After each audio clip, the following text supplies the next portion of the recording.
আপনি কি কখনো সামান্য ঠান্ডা জ্বরে অ্যান্টিবায়োটিক খেয়ে ফেলেছেন? অথবা দোকানের লোক বলেছে এটা খাইলেই ভালো হয়ে যাবে? আমরা প্রায় সবাই কোনো না কোনো সময় এমনটি করেছি। আমরা মনে করি ঔষধ মানেই তো দ্রুত আরাম। কিন্তু আপনি জানেন কি, এই দ্রুত আরামের দৌড়ে আমরা নিজেদের অজান্তে তৈরি করছি ভবিষ্যতের ভয়ঙ্কর এক বিপদ। বিশ্বে প্রতিদিন লাখো মানুষ অকারণে অ্যান্টিবায়োটিক খাচ্ছে, আর এর ফল দেহে তৈরি হচ্ছে অ্যান্টিবায়োটিক রেজিস্ট্যান্স। অর্থাৎ কনভেনশনাল চিকিৎসা ব্যবস্থায় যে ওষুধ আগে সহজেই রোগ সারাতো, এখন তা কাজই করছে না।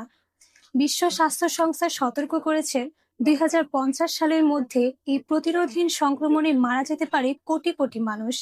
একটি ছোট্ট অসচেতনতা পুরো মানবজাতির জন্য হতে পারে প্রাণঘাতী। চিকিৎসা শুধু ঔষধের নাম নয়, এটার সঠিক ব্যবহারও একটি বিজ্ঞান। আর এখানেই হোমিওপ্যাথির বিশেষত্ব। হোমিওপ্যাথিতে শরীরের ভেতরের প্রতিরোধ ক্ষমতাকে জাগিয়ে তোলা হয়।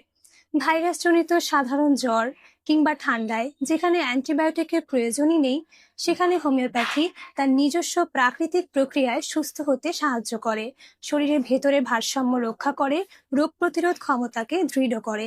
এখানে লক্ষ্য শুধু লক্ষণ দূর করা নয়, বরং ভেতরের সুস্থতার পথ উন্মুক্ত করা। চলুন আমরা সবাই মিলে ওষুধের উপর অন্ধ নির্ভরতা কমাই, রোগের সময় চিকিৎসকের পরামর্শ নিন এবং নিজের প্রতিরোধ শক্তির উপর আস্থা রাখি। সচেতন হই, কারণ সঠিক সময় সঠিক চিকিৎসায় পারে মানবতার ভবিষ্যৎ রক্ষা করতে। চিকিৎসা হোক জ্ঞানের আলোয়, ভয় বা অভ্যাসের অন্ধকারে নয়। যদি আপনি মনে করেন সচেতনতা ছড়ানো দরকার, এই ভিডিওটি আপনার বন্ধু বান্ধব অথবা আপনার পরিবার পরিজনের সাথে শেয়ার করুন।